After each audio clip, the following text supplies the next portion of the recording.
নিজের জীবনকে বিসর্জন দিয়েছিলেন বাংলাদেশের গণতন্ত্র, বাংলাদেশকে স্বৈরাচারের কবল থেকে তিনি রক্ষা করেছিলেন, যার বিনিময়ে আজকে বাংলাদেশে গণতন্ত্র প্রতিষ্ঠিত হয়েছে, একটি নিয়মতান্ত্রিক শাসন ব্যবস্থা কায়েম হয়েছে। আপনাদের অবগতির জন্য জানাচ্ছি, আমি গত 23/2/2026 সালে এই ট্রাইব্যুনালে চিফ প্রসিকিউটরের দায়িত্ব গ্রহণ করি। আমি আমার দায়িত্বভার গ্রহণ করার বহু পূর্বে এই মামলার তদন্ত কার্য সম্পন্ন হয়েছে। আমি দায়িত্বভার গ্রহণ করার অনেক আগেই এই মামলার বিচার কার্য শেষ হয়েছে। আমি কার্যভার গ্রহণ করার পর এই মামলাটির রায়ের অপেক্ষমান পেয়েছি এবং আজকে সেই রায় ঘোষিত হয়েছে। এই মামলার মধ্যে সর্বমোট আসামি করা হয়েছিল 30 জনকে। এই 30 জন আসামির মধ্যে 30 জনকেই আজকে দণ্ডিত করা হয়েছে। এই মামলায় সর্বমোট 25 জন সাক্ষীর সাক্ষ্য নেওয়া হয়েছে। এই ঘটনার মধ্যে যেমন সুপিরিয়র কমন রেসপন্সিবিলিটি ছিল, এইড অ্যান্ড অ্যাবেটমেন্ট ছিল, জয়েন্ট এন্টারপ্রাইজ ছিল, সেপারেট রেসপন্সিবিলিটি ছিল। এই সমস্ত অপরাধগুলো প্রমাণিত হয়েছে বলে ট্রাইব্যুনাল প্রকাশ্য আদালতে রায় ঘোষণায় উল্লেখ করেছেন। যেহেতু 30 জন আসামি, তাদের বিরুদ্ধে বিভিন্ন রকম চার্জ আনা হয়েছিল। এক একজনের বিরুদ্ধে একাধিক চার্জ আনা হয়েছে, চার্জ নাম্বার 1, 2, 3 এরকম। আমরা 3 জন আসামির বিরুদ্ধে একাধিক চার্জ প্রমাণিত হয়েছে। অন্যান্য আসামিদের বিরুদ্ধে 3টা কাউন্টে চার্জ হলে হয়তো একটা কাউন্টে দোষী সাব্যস্ত হয়েছে, অন্যগুলো থেকে তারা অব্যাহতি পেয়েছেন। তো আমি আজকে যারা যেভাবে দণ্ডিত হয়েছেন সেটা ক্রনোলজিক্যালি আপনাদের সহজ করে বোঝানোর জন্য আমি নামগুলি সেভাবে প্রকাশ করছি। মৃত্যুদণ্ড হয়েছে 2 জনের। একজন হচ্ছে আমির হোসেন, তিনি এএসআই। আরেকজন হচ্ছে সুজন চন্দ্র, ইনি কনস্টেবল। এই 2 জনের মৃত্যুদণ্ডে দণ্ডিত করা হয়েছে। যাবজ্জীবন সাজা হয়েছে 3 জনের। একজন হচ্ছে আরিফুজ্জামান জীবন, রবিউল ইসলাম নয়ন, বিভূতিভূষণ মাধব। এই 3 জনকে যাবজ্জীবন কারাদণ্ডে দণ্ডিত করা হয়েছে।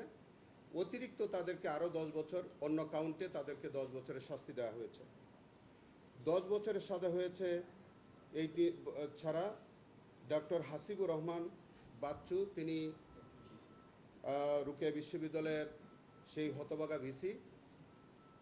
মনিরুজ্জামান বেল্টু পুলিশের সাবেক কমিশনার ছিলেন। মশিউর রহমান, আসাদুজ্জামান মণ্ডল, কমেল বড়ুয়া, তাদের প্রত্যেকের 10 বছর করে শাস্তি হয়েছে। 5 বছরের সাজা হয়েছে মারুফ হোসেন টিটু, শাহানুর আলম পাটোয়ারি ওরফে সুমন, রাফিউল হাসান রাসেল, ইমরান চৌধুরী আকাশ ওরফে দিশা, মাসুদুল হাসান মাসুদ, মাহবুবুর রহমান বাবু, ডক্টর সারোয়ার হোসেন, নামটা ওখানে ভুল আসছে, আপনারা দেখবেন সারোয়াত হয়ে গেছে, আসলে এটা ডক্টর সারোয়ার হোসেন চন্দন, শরীফুল ইসলাম। এটা হলো 5 বছরের সাজা। 3 বছরের সাজা হয়েছে হাফিজুর রহমান ওরফে তোফান, মনিরুজ্জামান পলাশ, মাহফুজুর রহমান শামীম, ফজলে রাব্বি ওরফে গ্লোরিয়াস ফজলে রাব্বি, আখতার হোসেন, শেজান আহমেদ ওরফে আরিফ, ধনঞ্জয় ওরফে টগর, বাবুল হোসেন, নুরুন্নবী মণ্ডল, নূর আলম মিয়া, AK-M আমির হোসেন ওরফে আমু। এদের প্রত্যেকের 3 বছরের করে শাস্তি দেওয়া, সবারই সশ্রম কারাদণ্ড। আর আনোয়ার পারভেজ আপেল, তিনি ওই চুক্তিভিত্তিক একজন কর্মচারী বিশ্ববিদ্যালয়ের, এবং তার পরিচয় পাওয়া গেছে তিনি ছাত্রলীগ করতেন।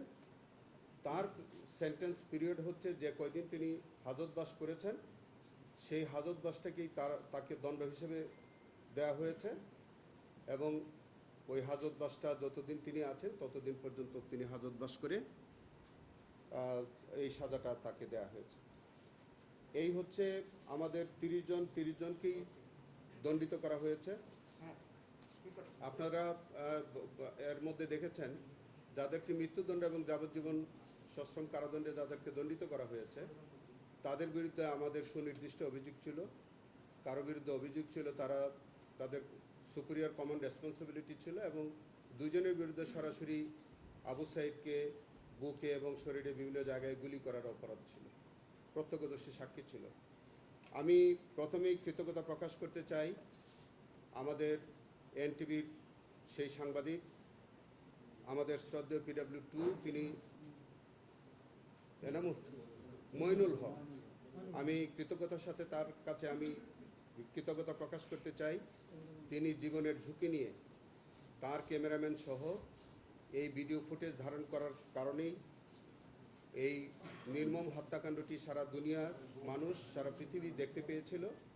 সেই জন্য আমি এনটিভি এবং এনটিভির এই সাংবাদিক বন্ধুকে আমি আলাদাভাবে বিশেষভাবে আমি কৃতজ্ঞতা প্রকাশ করতে চাই। আমি সকল সাংবাদিক বন্ধুদের কাছে আমি কৃতজ্ঞতা প্রকাশ করতে চাই। এই জুলাই বিপ্লবের সময় আপনাদের জীবন বাজি রেখে বিভিন্ন গণমাধ্যম আপনারা যেভাবে জীবনের ঝুঁকি নিয়ে আপনারা বিভিন্ন ফুটেজ ধারণ করেছেন এবং সেই ফুটেজগুলো আমাদেরকে দিয়ে যেভাবে সহযোগিতা করেছেন, এই বিচারে অতীতে আমরা সেই ফুটেজগুলো আপনাদের বিভিন্ন গণমাধ্যমের ফুটেজগুলো আমরা সাক্ষ্য হিসেবে ব্যবহার করেছি। অনাগত দিনেও আমরা আপনাদের এই ফুটেজগুলো আমরা ব্যবহার করে এই মামলায় যথাযথভাবে আমরা মামলা প্রমাণে সক্ষম হব বলে আশা করছি। আর এই মামলার আজকে এটা হচ্ছে এই যে আজকে যে রায়টা হলো, এটা কিন্তু অনেকটা সেকেন্ড পার্ট। আপনাদের ফার্স্ট পার্টে কিন্তু আরেকটা জাজমেন্ট হয়েছে, এটা আপনাদের কারণ হচ্ছে যে আমাদের আরও একটা চার্জ ছিল যে সুপিরিয়র কমন রেসপন্সিবিলিটি ছিল আমাদের সাবেক প্রধানমন্ত্রী শেখ হাসিনা, তৎকালীন স্বরাষ্ট্রমন্ত্রী আসাদুজ্জামান কামাল এবং আমাদের পুলিশের আইজিপি চৌধুরী আবদুল্লাহ মামুন। তাদের বিরুদ্ধে কিন্তু আরেকটা পার্টি ইতোমধ্যে বিচার হয়ে গেছে। যেহেতু ওখানে তাদের বিচারটা হয়ে গেছে, সেই কারণে আমাদের এখানে তাদের বিরুদ্ধে আলাদা চার্জ আনা হয়নি।